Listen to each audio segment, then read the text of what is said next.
Hey y'all, and welcome. You're listening to the Cowgirl Confessions podcast. I'm your host, Dakota Dawn Johnson, small-town cowgirl with southern roots, blazing a trail as a Midwest ranch wife, mama, and businesswoman. The mission of Cowgirl Confessions is to share the wonderfully wild and western life stories of cowgirls from all walks of life. We'll talk about the highs, the lows, and everything in between when it comes to navigating careers, cowboys, kids, and cattle. Legendary cowgirl Dale Evans said it best: "Cowgirl is a pioneer spirit, a special brand of American courage. The cowgirl faces life head-on, lives by her own lights, and makes no excuses. Cowgirls take stands. They speak up. They defend the things they hold dear. A cowgirl might be a rancher, a barrel racer, a bull rider, or an actress, but she's just as likely to be a checker at the local Winn-Dixie, a full-time mother, a banker, an attorney, or an astronaut. If you're into wet saddle blankets, talks with God, buckets full of laughter, and the life lessons learned in the process, kick off your boots and settle in. I pray these stories encourage, empower, and give you just the leg up you need. Here's to embracing the cowgirl state of mind, no matter how wild and western life may get along the way."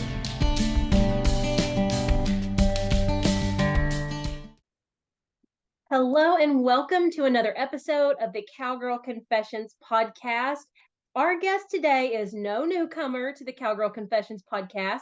Those of you that have been around for a while, you will remember her. This is Abigail Benz. She was actually one of our very first guests back in December of 2020. You can find that episode as episode 12, where she really talks more about her grassroots, her education, how she got started on her rodeo queen journey, and her platform, Cowgirl Courage. Fast forward 3 years, a lot of life has happened, and I've actually gotten to be really, really great friends with Abigail. She stepped in at a really pivotal point, in mine and my family's life. We refer to her lovingly as our cowgirl nanny, because when I went back on the road as a sales rep after having our second son, McCray, Abby was in a place where she could travel with me for a few months. So we just got to be really close. I mean, when you're literally in the vehicle or sharing a hotel room with someone, 5 days a week, like you either love each other or hate each other. And I can attest that, I just fell more in love with Abigail. Just her overall kind of mission to do good, spread good in the world. So she is currently the reigning Miss Rodeo Arkansas and is preparing to go compete at the Miss Rodeo America pageant this December. So I just really wanted to get her on the podcast so she could share what this kind of evolution has looked like for her over the past 3 years. And because I love her dearly and I want to share what all she's doing with you guys. So without further ado, Abigail, welcome back, friend. Wow, that was so exciting. It's crazy to think that you had me on here 3 years ago, and then how much has happened and how life has changed for both of us, but we've just grown closer and closer. So this is so exciting. Oh my gosh, yes. I like just us getting the time to talk together. I'm selfishly like, I want to talk about all the things, but I know we have kind of a time limit here. So I'm going to try to keep it, between the mayonnaise and the mustard, as we say, like straight and narrow. We're going to stay on task today. But I think it would just be really great, Abby, for the people who have not listened to the first episode, kind of where you're located now, what life looks like for you today, and about Cowgirl Courage. Bring people up to speed on that, please. So when I last was on the podcast, I was living at my parents' ranch in Andersonville, Georgia. I competed for Miss Rodeo USA twice. I like to say that I'm undefeated in speech and test because both years I won those categories, and I never walked away with the title, but I always walked away with so much growth and so much development in what I needed to be doing with Cowgirl Courage. And since 2020, Cowgirl Courage has become a registered nonprofit.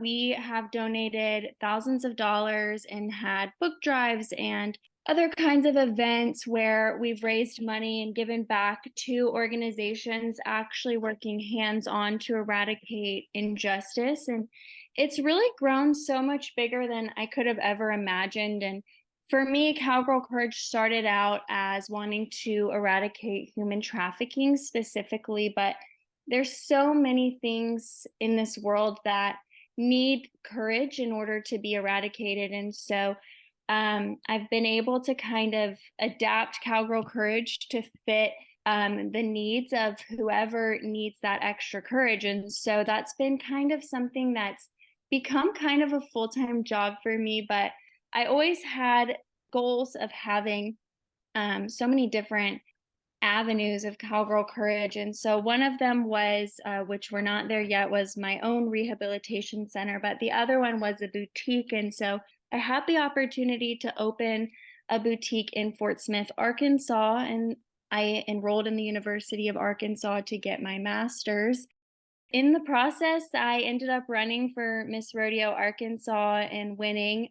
People always say, it's kind of funny because I'm not originally from Arkansas. I'm a transplant to Arkansas, but I'm not really from anywhere. And so I think the coolest thing is that when you grow up moving around as much as my family did, where you choose to live as an adult gives you so much more appreciation of home than where you temporarily were. Because for me, home is the people where we lived, not necessarily the places. And now for me, Arkansas is home. So I'm working on my master's. I took this year off because being Miss Rodeo Arkansas is a full-time commitment for me, and going on to Miss Rodeo America, but I've taken the LSAT. So hopefully I can, once my rodeo queen days are over and I'm retired, I can apply to get a joint MBA and JD at the same time and continue to grow Cowgirl Courage and hopefully have more of a presence in developing just the different avenues, because I like to say that I know a lot, like a little bit about a lot of things, but I would like to have more experts working alongside me and my family, because Cowgirl Courage has kind of become everyone in my family's, well, me and my mom, my sister are full time, and my dad is just our forced pro bono lawyer, handyman, whatever we need him to be. Oh my gosh, there's so many things I want to unpack there, Abby. So, for our listeners that again are not as familiar with you, I think it's important that they know that you come from a military family, and so that is why all the traveling and how I feel like that has just played such a pivotal role, honestly, in your success as a rodeo queen. Just watching you, because you can walk into a room and you can connect with anybody in there. You have no problem walking up and introducing yourself. And I don't know, what do you think about that? Like, do you feel like that's helped you in your rodeo queen journey? For sure. I think I was thinking about this the other day because I had the opportunity to go to the AUSA convention in Washington, D.C. My dad, his unit won an award. And so I was there and I was listening to all these generals and huge leaders in our United States Army talk. And I was trying to think what being a military kid gave me the most. And I think when it comes to being successful in being a rodeo queen and even being a business owner and just a servant leader, I think the biggest lesson that I've taken away is the ability to treat everybody with the same level of dignity and respect. And I think because there's no person who isn't important in the military, every job is important, every person is important, and we're all treated equally, and if we give each other that level of dignity and respect. And I think that when I enter any rodeo that I go to, I treat everybody with that same level. And that comes from my dad and from the ability to connect with people because I'm treating them to a high level of respect. And I think that's not something that many people learn when they just haven't been in that environment.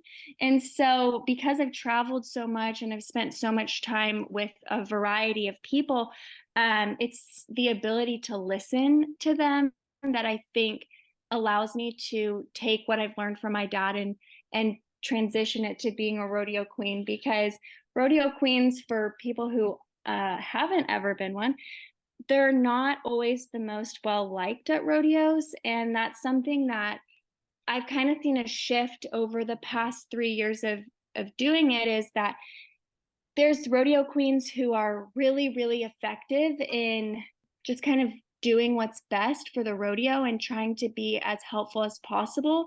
And there are rodeo queens who have a tendency to want to be the center of attention.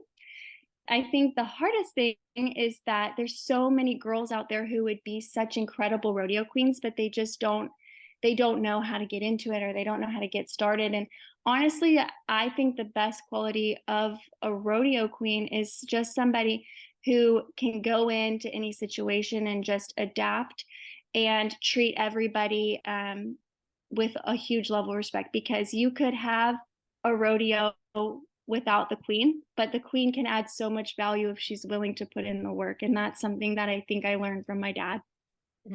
So, so good. I have really enjoyed watching really your journey and getting, like I said, to be closer with you, as well as, your mom and your dad and just the whole family, and watching them really rally around you too with your platform. What started out as a rodeo queen platform, having Cowgirl Courage. And I know that was something you were already very passionate about before you entered into, competing in rodeo queen pageants. But I remember early on us having this conversation about how there were people that were like, well, it's a little too real. Like, it's not a fluffy topic. It might ruffle feathers or make people sad or whatever. Like, because a lot of times people have this idea that rodeo queens fit in this box of being pretty, sparkly, like they're not there to ruffle feathers or anything like that. And not that you go in with that, but I think it's really a disservice,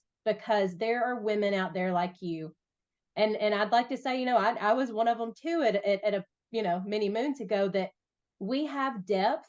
We're on a mission to do so much more than just carry a flag, or and not putting that down, but like, there is so much more value, to your point, that a rodeo queen can bring, not just during her time as a ambassador, that 1 year she gets as the official ambassador for the sport of rodeo for her state, or at a national title. Like, it truly, in my mind, when you decide you have a platform, that's something that you take on and you carry with you for literally the rest of your life, like promoting it, like when you believe in something that much. And so I would like for you to share a little bit more of what that was like, deciding and kind of in your own way having the Cowgirl Courage to be different when you started this platform, and then what it's been like to see some of those people transition now, that like, oh wow, it's a legit nonprofit. Wow, she really did this. People understand it. Like, what has that felt like on your end, Abby?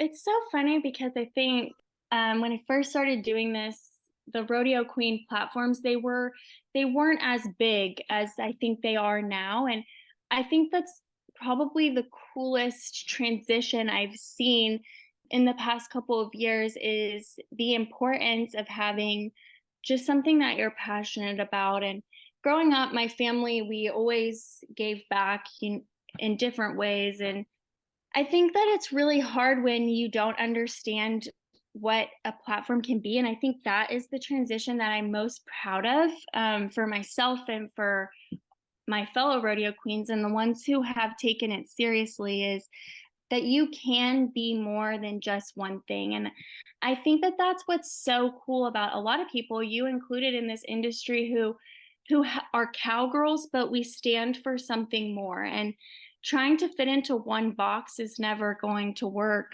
for any industry. But I think especially in rodeo, it's so hard because you don't hear of many outsiders coming in, if that makes sense. And I think when I started the Cowgirl Courage platform, and now it is a nonprofit, it was really because I have a background in pro sports. I worked for the Miami Marlins, but I also have a background in eradicating human trafficking. And you don't see many big events in pro sports anymore where they don't have a cause that they're standing behind, that they're working towards ending, that they're making a difference for. And I think that rodeo is an industry that doesn't have as much of that prevalent in the way that football and baseball and hockey do. And it's getting better, but I think that because of the queens being able to speak out on something, it's drawing in a new generation of rodeo fans who are passionate about these things. And so I kind of combined a bunch of things I had heard and things that I learned from working at the Marlins and applied it. And it started out as I was putting up the human trafficking hotline numbers in porta potties at rodeos. And it's grown to, we have so many different avenues where we're working towards eradicating injustice through things that everybody in the community can be a part of. Because what I didn't want was to get up there and talk about something and everybody think I was talking at them. I wanted to talk with them. And so from the beginning of my rodeo queening, I've had this herd, and it started out as my herd for my road to Miss Rodeo USA, and now it's the Cowgirl Courage herd. And so I think that that's what the biggest positive of rodeo queens is that we have the ability to talk to people of all different backgrounds and do it effectively, because no matter where you are at a rodeo, if you're behind the chutes, if you're in the stands, if you're working at the concession stand, or even if you're the local news, you can talk to the queens. They're the most accessible. And so if you have something that you're passionate about and it's something that the general community can relate to, it's going to make a huge difference, because it's going to draw people into the sport. Because everybody that I meet in the Western industry, they're so compassionate and caring. And so it's just getting that message out there and sharing it, and knowing that you can take a risk and talk about something like human trafficking. Hopefully in 5-10 years, I'll see all girls who are rodeo queens having like a strong stance on something, and it doesn't have to be the same as mine, but I think we're seeing that growing every year, which is really incredible. Yeah, I love what you said there, Abby, about having a strong stance on something, because not to take us down a rabbit trail here, but I just firmly believe that if you can't stand for something, then that becomes unclear. Like Brene Brown, one of her quotes is "clear as kind." And so even if you stand for something and it's different than what I stand for, that's fine. But I'd like to at least know that, to where it doesn't feel like you're kind of straddling the fence, if you will. Like, just knowing where you stand and knowing where I stand, we can be respectful of each other's differences, but take a stand. And personal thoughts, I wish that more people in our country, in our world, would do that and not be so concerned about really and truly kind of the repercussions of what society thinks. It's like, we're not all going to get along, we're not all going to agree on the same thing, but we can have differences and stand firm in our beliefs, even if they're different, as long as we're respectful of each other. So like, I just, I'm really, really proud of you for continuing to push forward with your platform, the way it has evolved into a nonprofit. Really excited to be able to work alongside you in some different ways as you continue to grow that. And really would like to know, Abigail, you mentioned earlier, after you kind of retire from being a rodeo queen, which that's coming up. It's coming up pretty soon. I mean, this is the final hoorah as Miss Rodeo Arkansas. Explain to our listeners the difference between like how you went and were able to compete for Miss Rodeo USA a couple of times, and then the difference between this and what it's going to look like, going to compete this last time. Every once in a while, when I meet somebody new, they'll say, "Dakota, where are you from?" And I love having the opportunity to say, I grew up in a small town in rural Alabama. Now, whether you have small town roots Or dream of one day trading in the city life for a little slower pace. Or maybe you just enjoy an occasional weekend getaway where you can actually see the stars at night. Whatever your version of living the small town life looks like, my friends at thesmalltownlife.com, they have you covered with comfortable and unique ball caps and graphic tees that the entire family will love. Be sure to go follow them on Instagram and Facebook and use the hashtag #TheSmallTownLife when you're out there doing the small town living. Explain to our listeners the difference between like how you went and were able to compete for Miss Rodeo USA a couple of times, and then the difference between this and what it's going to look like, going to compete this last time. So Miss Rodeo America and Miss Rodeo USA are both national titles. The PRCA has Miss Rodeo America and the IPRA has Miss Rodeo USA. But Miss Rodeo USA has where the girls compete with a title. It could be a rodeo title like the Limestone Sheriff's Rodeo or the Monk's Corner Rodeo, which is what I had both times, but it could also be a ranch or a sponsor. So those are the titles that go to Miss Rodeo USA, and there's no limit in how many times you can compete at Miss Rodeo USA. So there's just an age out, and both Miss Rodeo USA and Miss Rodeo America have the age out system where you age out. You can't turn older than 26. So you can't turn 27 before the pageant starts is the rule for Miss Rodeo USA.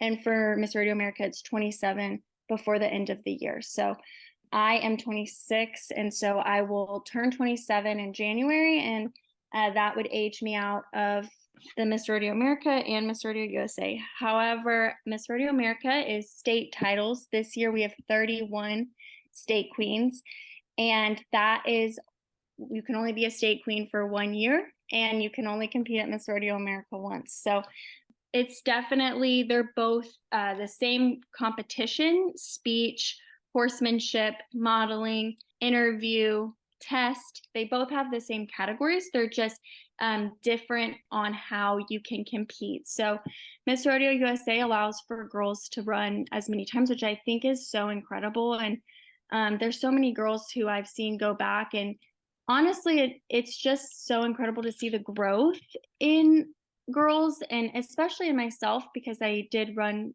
twice.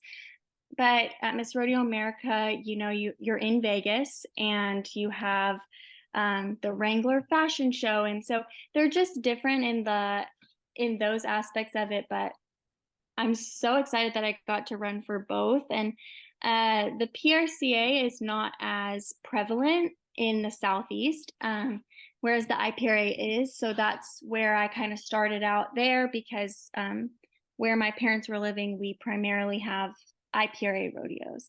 And so it's just different.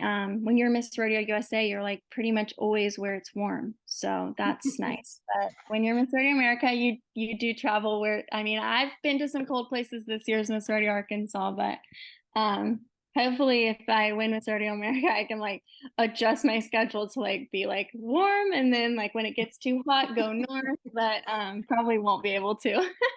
Oh my goodness. Yes. Getting to see, I mean, you get to travel so much as a state title holder. And then, hopefully you will be the next Miss Rodeo America. That is what we're banking on, hoping for. And so, Abby, through your year as Miss Rodeo Arkansas, share with us what some of your favorite rodeos or places you've gotten to go to, as well as I know that this year you've had some challenges too, but it hadn't kept you sidelined very long. No, so like my first rodeo was National Western Stock Show in Denver. And so that definitely, my first big rodeo, I went to a rodeo in Columbus, Georgia, but I went to National Western Stock Show, and that was so special because that's the first rodeo I ever went to when I was a little girl, and we lived in Colorado. And so the Westernaires were there, and I used to be a Westernaire, and just getting to be there as somebody who was getting to ride in the arena really was so special, and definitely an incredible experience. And I had so many cool places that I got to go: Cheyenne, and then I had the Fort Smith Rodeo and El Paso, Arkansas, and there's just so many incredible rodeos that I get to go to. But in April, I had to have half of my thyroid removed, which sidelined me from riding for 6 weeks. And so that was kind of, you only get 1 year to be a state queen. And that kind of was not in my plan at all, was to have that happen. But in the beginning, I was so self-conscious about it before I had my surgery. And I didn't want anybody to think when I was at rodeos that I couldn't ride. And that's why I was the only one not riding. And then I didn't want people to see my scars. So when I was getting my wardrobe ready initially for Miss Rodeo America, I had a lot of outfits that were high collared or that covered it with scarves or necklaces. But after about a week, so 1 week post-op, I went to my first appearance. And then I didn't miss a weekend of rodeo after that. So I had to get my levels tested every 2 weeks in the beginning. And so I was just getting lab reports sent to me and then finding a lab wherever I was. But it kind of made me appreciate more things that you can do as a rodeo queen when you're not riding. And so even though it was not as fun because, all the, like I remember in Guyman, Oklahoma, all the girls were riding and I walked on foot into the arena, which is like, right, like you never see a rodeo queen do that. And people were like, what's wrong with you? Why can't you ride? But then I got to be the one going around and interacting with the crowd and being part, because I couldn't even help with mutton busting or anything that involved what the doctor described as strenuous activity. So I think that the more it went on and people were messaging me about it and wondering, the more that I realized that just because things happen and you have bumps in the road, you can't let it get you down. And kind of like that, when life gives you lemons, you make lemonade. And so I found an appreciation for other things that I could be doing at rodeos besides what a typical rodeo queen would do, which in turn helped me because a lot of times if there's a group of state queens there or it's not your home state, you might not be the one who gets to ride. And instead of getting upset about that, I just had a greater understanding of how much more of an impact you can have sometimes when you're not on the horse and you're getting to talk to people. My first big rodeo that I rode in for the whole performance was Fort Smith, Arkansas. And in the first performance, my horse did buck me off.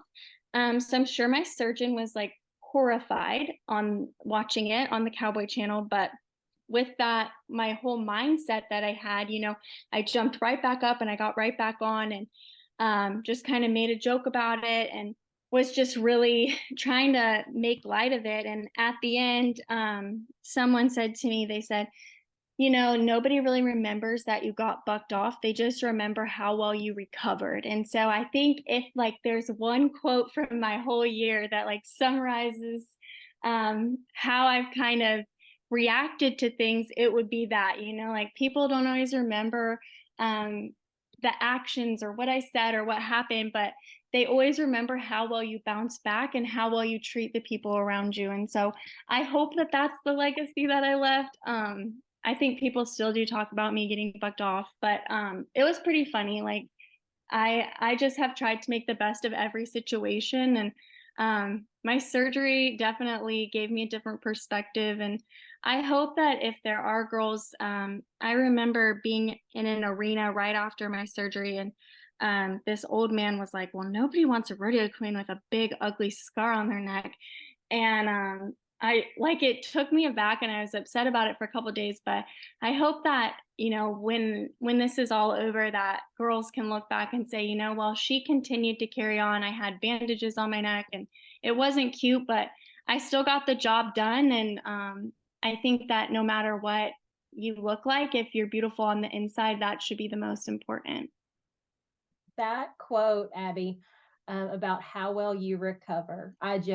Man, that just like is so good, so meaningful. And I feel like, people, if you're listening, write it down. I wrote it down. It wasn't about people aren't going to remember that you got bucked off. It's about how you recovered. And again, you've learned so much this year, and it's just been really a joy to be a small part of it. When you included me at the beginning of the year back in January, I got to be part of your Miss Rodeo Arkansas like coronation, and that was so special. And I'm going to get to be there in Vegas. I hadn't even shared that with you yet, but Tyler and I are going to fly out and be there the first weekend. So just really looking forward to watching you on stage and cheering you on, and more than anything, knowing that the young woman that I met over 3 years ago, whenever we first connected, when you were at a clinic, actually, and I was a virtual clinician, and we connected there, and then you followed up with me. Like,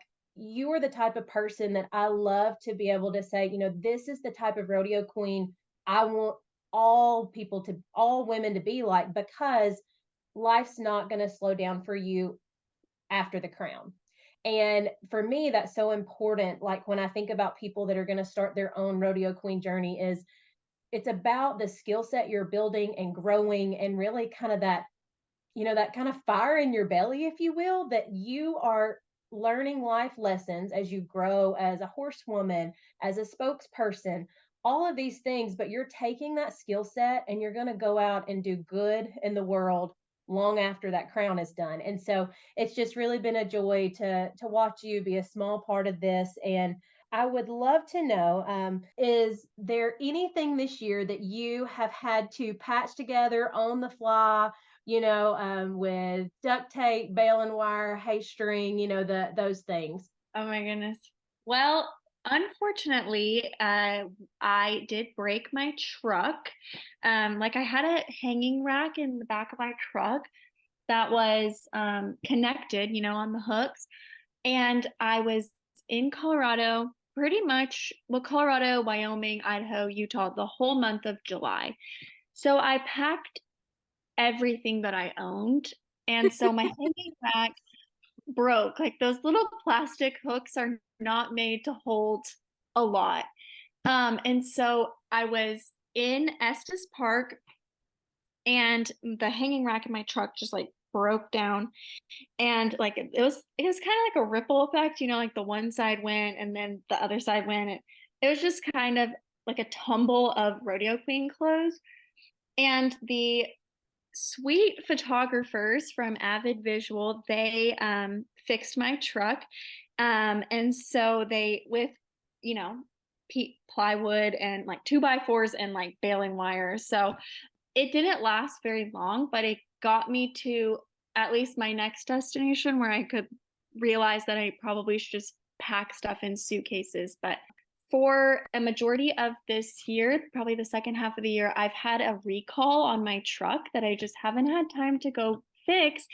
And my truck is a constant struggle. I don't know why, but where the tailgate was just opening random. Well, it never happened to me, knock on wood. But so for 6 months, I couldn't put anything in the bed of my truck unless I, kind of taped it in there. So I would say, if you can successfully put things in your truck and you always have duct tape, baling wire, string, whatever you can manage to get it in there with, no matter what, because I'm going on 6 months of this recall, and I still have managed to keep everything, in my truck. So people might see me driving down the road with like Miss Rodeo Arkansas on my truck, and like the back is duct taped shut because I'm Oh my gosh. Oh, so funny. That cowgirl ingenuity.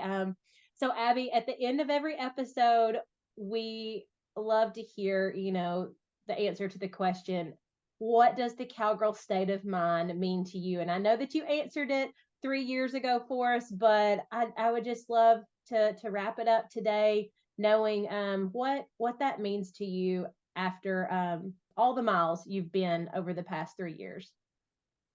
Having the ability to travel as much as I have these past 3 years. I've gotten to meet and be around and spend time with so many incredible cowgirls. And for me, I think it's just having grit and tenacity to just go on and make the best out of any situation and be adaptable. And I think something about cowgirls that I just love and it just makes me want everyone to be a cowgirl is placing the value in something bigger than yourself. So many times you see women, they're so self-centered and they're focused on how they look, and that's not just women but everybody. But cowgirls, there's something bigger out there, whether it be their kids or their horses or their husband's stock contracting company or their stock contracting company. And so I think just having value in something bigger than just yourself, and making sure that everything around you, you're equally placing the same amount of value in, is kind of what the cowgirl state of mind is. And just kind of making sure that no matter what the situation is, that you can tackle it with some grit and some cowgirl courage. Wonderful. I just love hearing your take on what it means to be a cowgirl, because you are in every way, my friend. Last thing I want to know, and for our listeners, where can people tune in to potentially, watch the NFR, to keep up with the Miss Rodeo America pageant and you? And can you give us a sneak peek of any designers that you're going to be wearing out there at the Miss Rodeo America pageant? Yes. So my Instagram and Facebook, Miss Rodeo Arkansas on Instagram, and then Miss Rodeo Arkansas 2023 on Facebook, they will be managed collectively by my lady in waiting and by my mom and by some other people. So follow those because all of my outfits will be posted.